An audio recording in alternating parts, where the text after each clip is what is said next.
somewhere else, but this is where we found ourselves. Welcome to the local show. People you work with, people you know. Welcome to another edition of the local show here on GrassRoots Community Network. Thank you for watching this week, guys. Especially thank you for our live audience for tuning in, where we're going live every Tuesday afternoon at 3:30 Mountain Time from Aspen, Colorado. So excited for so many reasons for this week's show. We've got two first-time appearances. My puppy Marley, who just turned 1 year old last week, is a first-time appearance, and my friend Kathleen Callahan is on the show. Hey, Erik, nice Welcome to the show, Kathleen. Thanks. And thank you for taking good care of my little girl Marley, who's a little bit hyped up, Yeah. but we're hoping she calms Yes. down as the conversation continues. I'm sure we'll bore her down Hopefully, yeah. bore her into a nap with our conversation. But thanks for being here. Yeah, thanks for having me.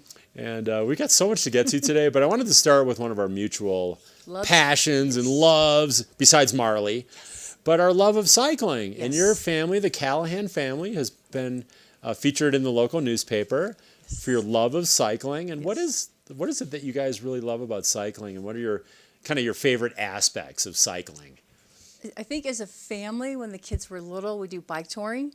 Okay. And seeing them work together. For like vacations. Yeah, so we Okay. would ride through Arizona, New Mexico, Texas, and we'd say, okay, you guys, find a place you want to see in one of these states, research it, and you're going to be our tour guide. So it made it exciting, like working together.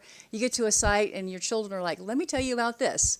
I love it. And I so love it. bringing kids together in an easy way to get them off screens. It's hard to look at a phone when you're riding. And then we're super competitive.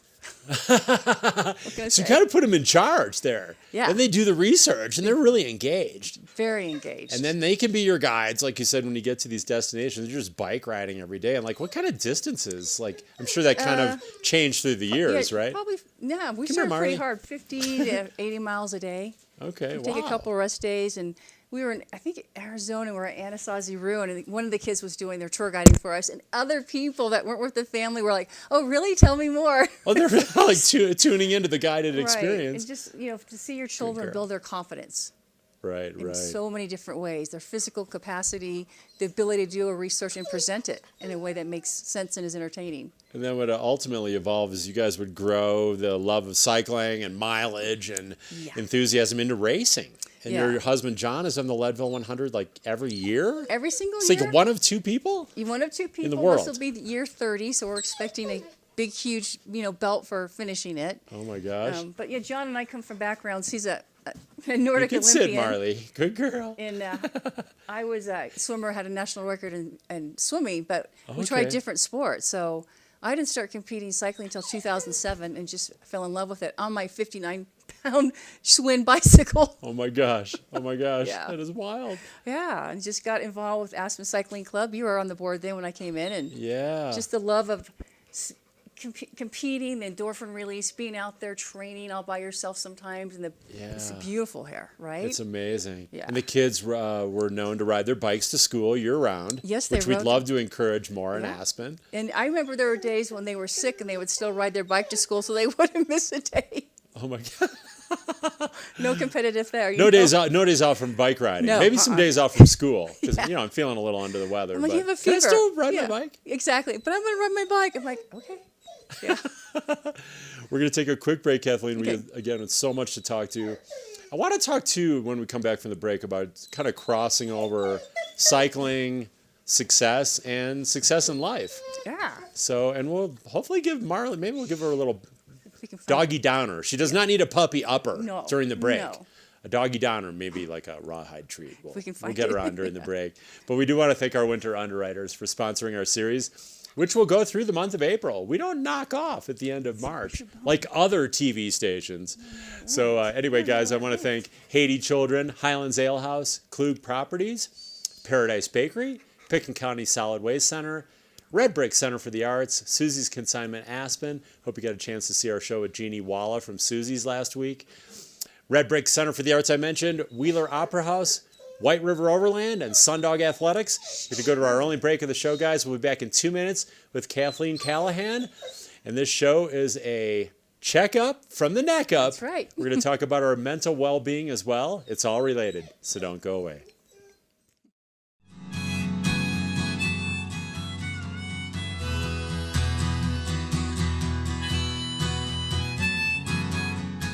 At the Wheeler Opera House, we set the stage for connections that create memories for our audiences, artists, and greater Aspen community. At the Wheeler Opera House, all are welcome. You're welcome to be a part of history.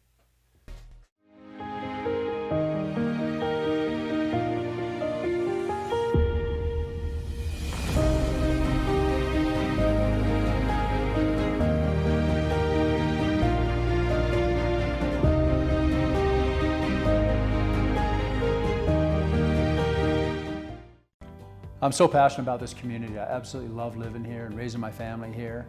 It gives me a lot of pride to share this with my friends and my clients and help them achieve their dreams of owning an Aspen snowmass and enjoying this incredible lifestyle.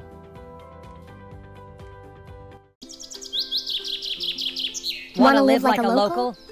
Help us reduce food waste, a major contributor to climate change. You can help in 3 simple ways. Plan menus carefully and only buy what you need. Collect unused scraps for compost. Buy ugly fruits and vegetables. Reduce food waste. Live like a local.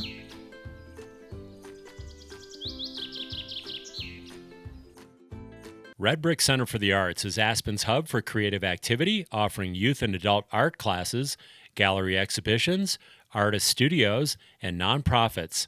You can take a class, meet with artists, purchase art, and be a part of Aspen's art scene. More at redbrickaspen.com. Locally owned and operated and consistently voted #1 for après-ski, Highlands Ale House is the local ski bar, serving delicious drinks and comfort food, including pizza, burgers, salads, bowls, and more. Located at the base of Aspen Highlands.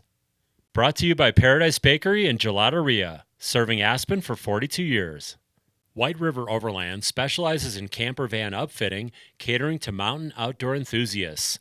WRO's builds are purpose-driven to enhance skiing, cycling, camping, climbing, and river adventures.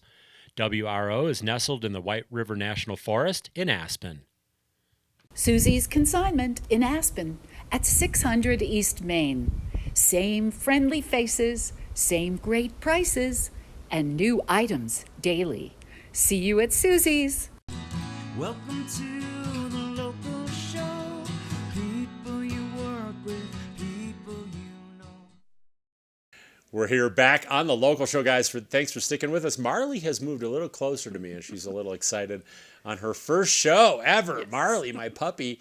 And Kathleen, I wanted to continue that idea of cycling and bike racing in particular. I mean, kind of the high-end element of success in that sport, and maybe some of the things you learned from your athletic background and your cycling background and swimming that kind of cross over to life and success in life.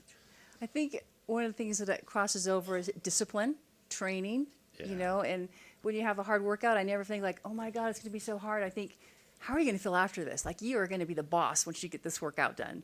Right. And overcoming, you can overcome obstacles physically. The mental piece is huge, right? Yeah. And then you get a huge endorphin release, a dopamine hit. It makes you stay healthy. I mean, I always say my bike's my Prozac. I like it. I like it. There you go. And it is so healing. It's like even a short 15, 20 minutes on the bike. Absolutely. Just bike across town or whatever can change your day, right? Your whole outlook. Yes. And then like my favorite ride's probably up above Lanedo to the top of Larkspur. I love it's that. gravel. I take my mountain bike. There's very few people out there. It is you're just one with nature and see the little foxes running around. It's so cool. Man, it's just, I mean, for me, it's everything. And I think, too, what's important for me is to try to promote a lot of different activities. Absolutely. You know, for my business, Sundog Athletics, we do 7 different adventure sports. Right. Because the key is for people to find something they like or they love, or it just won't be sustainable. Right. I mean, saying in a positive way, if they find something like that, it will be sustainable, right? Exactly. And successful. So finding exercise that they really enjoy outside is so much more magical, especially in Aspen, when you can connect with the outdoors, connect with nature, and connect with the environment, right? Right. And there's like I teach my clients a lot to do what I call mindful walking or mindful hiking. There you and go. It's kind of take off of the Japanese forest bathing. Yes. So being in the forest with the energy of the trees and being mindful of where you're at with all your senses is a very healing experience. Right, right. And we started to see each other professionally. Yes. We had been friends for a while. In fact, 2 nights, 48 hours from now, I'll be in your office. Yeah, you will be. You get to be in my set today. I know, finally. We'll be in the office because I love to see you every other Thursday Right. for grief and loss Yes. counseling from losing both my dogs. Luna was on the set here Yeah. for almost 14 years. Every pretty Tuesday unbelievable. afternoon on that end of the couch. She was a copper colored, almost like the color of your hair. And then Sam came in towards the end of her life last fall and was on the set of the local show. And Sweet they puppies. both passed away within 2 months of each other. And obviously that was really, really difficult and still is. It is. But can you talk a little bit about the importance of seeing like professional help? Sure, our family helps and our friends help a lot. But can you speak to that? Well, I think professional help, we can help you make sense and investigate what death is to you and help educate the steps you can go through, maybe some tools, some ways to process your emotions so they don't completely overwhelm you. They do at first. Yeah. But how to expect maybe that wave of grief that's going to hit and what you can do when it comes. And also not to ignore those feelings. A lot of people want to shove it down and don't want to deal with it. But to talk about the loss, whether it's our beautiful pets that, I have a dog and 2 cats, they're my other children. Yeah. And the void, how do we fill that void? And as you know, my father raised me with, Kathleen, nobody's going to get out of here alive. I'm like, oh, yeah, I guess it means we all die. But I don't think that I lost a son, 2 sons, I don't have a hole in my heart. Their memories, I carry them with me. Yeah. You carry your dogs, we've talked about that with you. Yeah. It's the ability to talk to our lost ones in our heads out loud, to keep them present in our life. Yeah. That's also important because, for one, I think if we stuff it down it kind of sits there and almost festers, right? It festers. And then like anything else earlier in our lives, too. it comes back. And the other thing is, when we have a loss, we want to process it and talk a lot about it. And sometimes our friends are like, oh my God, Kathleen, you're calling me again? Where the therapist is like, please call, let's talk about this. You're not done yet. We need to process more. So where you're fully accepted, you're not judged for how you're feeling or your thoughts. So someone to help walk you down that path. Or you get these kind of things like, oh, it's only a dog, or these kind of responses that are actually counterproductive. They are. Because their friends, even though they're great friends or whatnot, or family members, okay, Marley agrees, they're not professionals, and they can't really guide you. In fact, they're probably lost too when it comes to grief and loss. Right, I think especially in our society, we don't talk about death. Yeah. And then people don't know what to say. That's And a huge it's a point. natural part of life. We're all going to die. Yeah. And I think the more we talk about it, the easier it is to process it and accept it. Right. And then nobody can assign the meaning of your loss but you. Nobody can tell you, oh, it's just a dog or it's this. No, that's so dehumanizing. And one key question I know a lot of people that lose dogs is like, when is it the right time, like to get another dog? Or am I betraying my dogs if I, and for me, it was just putting it out there, and it happened to fall into place wonderfully through Seth Saxon, who we had on the show earlier this winter, our animal shelter director, and Marley just came, and one friend said she was sent by Luna and Sammy, She my could have been. I old remember dogs. you and I talking about, you said, well, when's a good time? I'm like, well, ask them. Ask Right. Luna. Ask them. Right, ask They'll my tell dogs. you. Yeah. And if they're okay with it, you'll know in your heart. Yeah. And there's no right time. Yeah. It's up to you. Right. So kind of follow your heart. Maybe even Exactly. ask your dog or dogs that have passed on, like, is this the right time? And Right. does this feel right? And I think as long as you're clear in your brain, I know okay, you girl. are 100%. It's okay. It's not a replacement. This is a brand new animal, a brand new part of my life. It's not going to replace the loss or the other Exactly. dog. It's just going to add more joy. It's going to be an addition to my life. Right. And it's such a big deal. Like when you're single and you come home like to nothing. Tough. That was deafening. I mean, that was like, that was so crazy because I'd always had at least 2 dogs in my life. Yes. Since childhood. I mean, know. I'm talking through college, the whole bit, moving out to Aspen. So it's kind of like a big deal when, and in one sense you think, okay, well, I lost my dog, I've got my other dog. And then when the other dog dies, you're kind of like, I just keep getting the rug pulled out from underneath me here. Absolutely. I got it. And that's when just starting to see you was so helpful. And can you tell people a little bit more? Because you do like relationship counseling, midlife crisis. I saw that, which is pretty big here in Aspen. Yeah, it is. We're getting old here. I think, in Aspen, you have to kind of wear a lot of hats. Yeah. I think I'm great at big family systems, anxiety, depression. I'm just very non-judgmental. I use a cognitive behavioral therapy approach, which is you can control 3 things in life: what you think, what you feel, and what you do. Yeah. And how do we reframe what we're thinking so we can feel better? I like to say I'm in the business of teaching happiness. Yeah. And what's interesting since COVID, and people are talking more about mental health services, I would say 80% of my practice is mainly men, which is so refreshing. That men are feeling comfortable to come in and talk about their emotions and let their guards down and actually get to be real people, get to cry and be upset and not have just anger as a reaction. Right. It's I would have thought the fascinating. opposite. I would have thought it'd be 80% women and 20% guys, but that's really encouraging, actually, to hear is. guys are kind of coming out of it. I mean, because for me, it was like, independent, mountain man. cry. I've never needed any help like that. And it's easy to do that, and you can keep doing that. Well, but I don't think that's going to be that way. That's how you've been socialized, and it's not fair.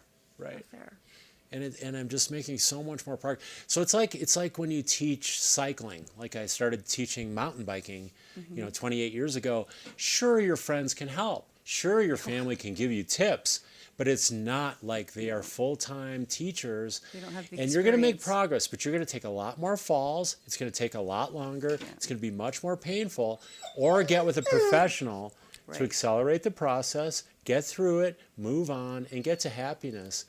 And I think we talked about one of the things like athletics and being in nature brings happiness. Right. What are a couple other keys? Because we hear, there's documentaries on Netflix of happiness, and there's one even called Happy. And I know community is a big part of that, really right? Important. And actually that dovetails into hospitality. Matters, yeah.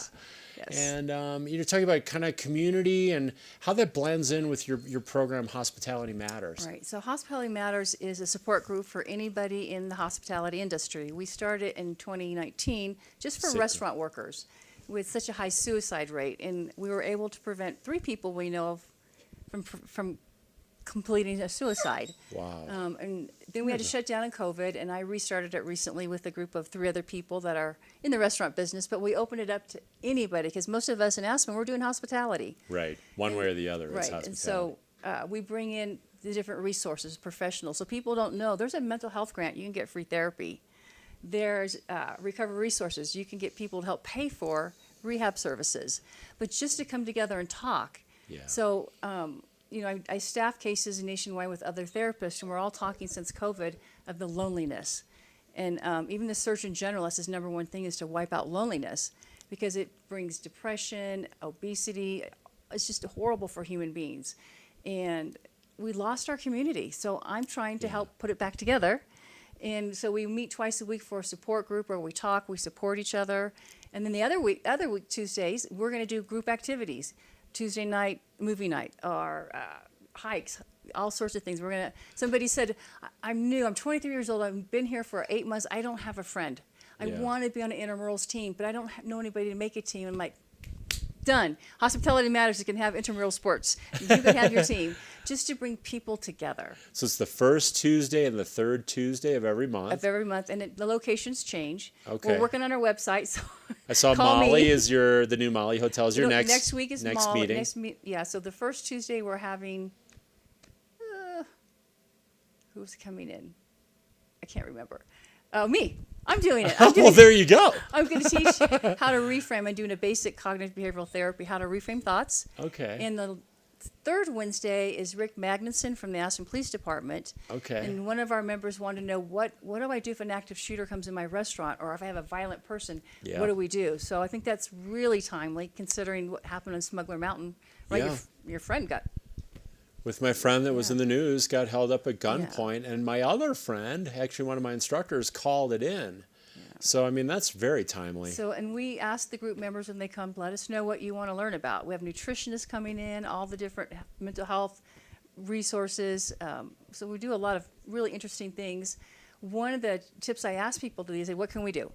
And there's a study out of Columbia University. If you could take 5 minutes a day and focus on happiness, joy, or a sense of awe.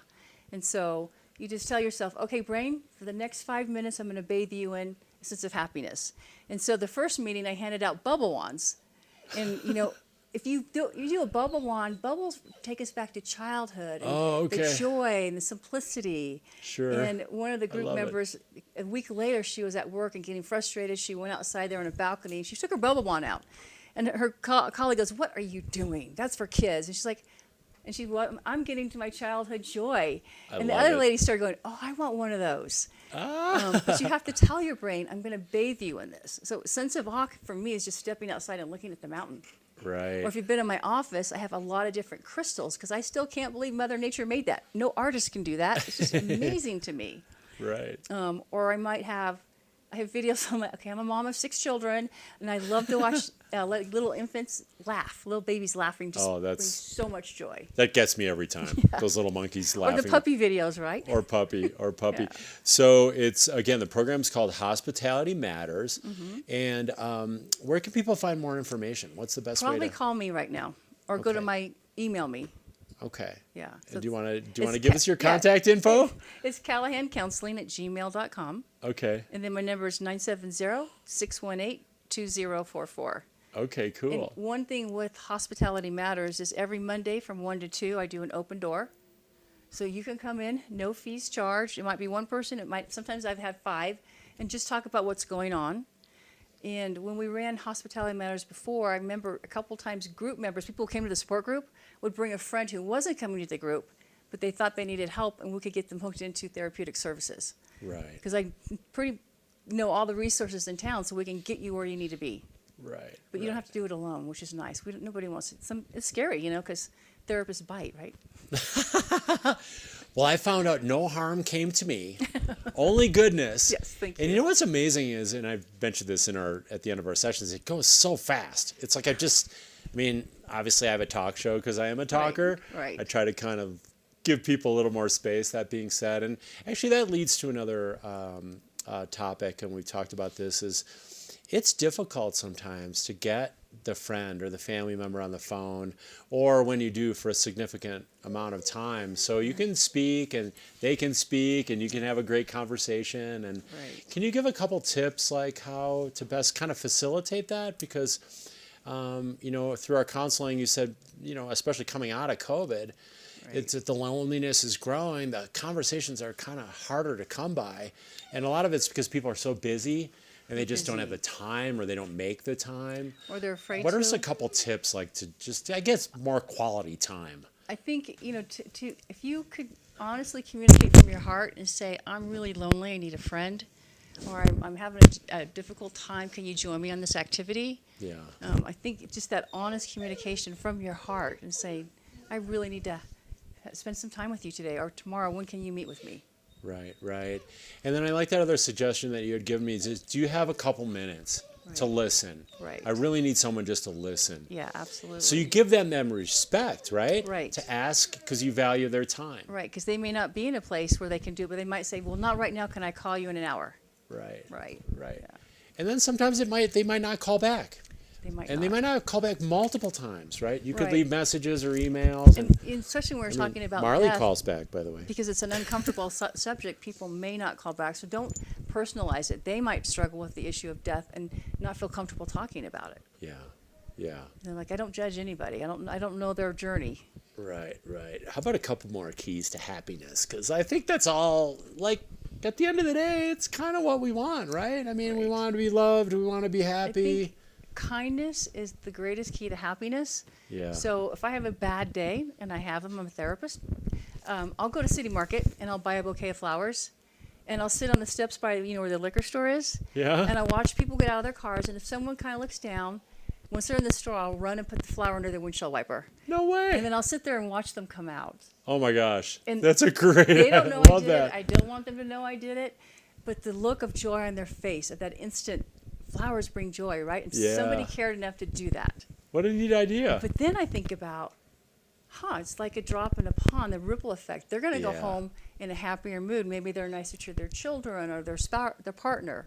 Yeah, right? pay Just it forward, basically. Absolutely. But you planted that seed. Then it is pretty entertaining to watch, right? It is. They kind of like looking around, like, Who did who put that there? Right. Get on their phone and call people. I mean, my practice, every day I do an act of kindness, a random act that nobody needs to know about. It could be as simple as if I drive, letting someone cut in front of me. And then I watch. And they tend to be nicer drivers, too. Right. Yeah. Man, I love that. Goals for the summer. First of all, speak about the importance of goal setting, and then maybe a couple goals you have just personally this summer. I think goals are really important because they give you a roadmap, and you need to write them down. There's studies Yes. at a Harvard Business School. You have to write it down. Got to write it down. You got to write what's the plan to get there, where are the obstacles, and who's going to help me? Who's my partner in this? Right. All right. The plan. The plan. So my goal, I recently had knee surgery, so I was out of doing things for 8 weeks. And my goal is to get in shape because we're going to go do some cycling in Italy with the family. So Awesome. every day I'm checking off those miles. That is awesome. That is awesome. Kathleen, Yes. I know most of the reason you I'm came here on the for show those. is because of the homemade cookies. That's the only reason. I No, baked just these a kidding. few hours ago. Did you have fun on the appreciate show it. today? I did. Thank you so much for having me. Really Okay, fun. so for more, people can contact Callahan Counseling, At Gmail. and I can just speak to how much it's helped me. And you let me bring Marley Yes, I in my love sessions, dogs. which is so awesome. Dogs are allowed. I mean, petting dogs can give you 20 seconds of an endorphin release, or 20 minutes actually. There so you go. Dogs are healing. So I'm just going to give her like 100 pets to get me 200 minutes a day or That's something. right. And she's so Do cute. the math. She's such a sweetie. Thank you for joining you us for on the having me. local show. Thank you. Small token of my Yay, appreciation, go get and thank you Marley. guys for watching us each week on the local show. At the Wheeler Opera House, we set the stage for connections that create memories for our audiences, artists, and greater Aspen community. At the Wheeler Opera House, all are welcome. You're welcome to be a part of history.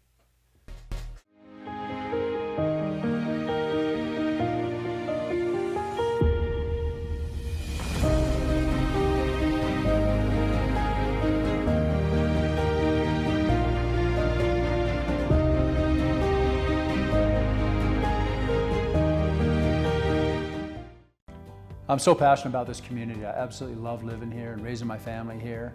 It gives me a lot of pride to share this with my friends and my clients and help them achieve their dreams of owning an Aspen snowmass and enjoying this incredible lifestyle. Join the string beans in helping reduce food waste in our community. Plan menus carefully and only buy what you need.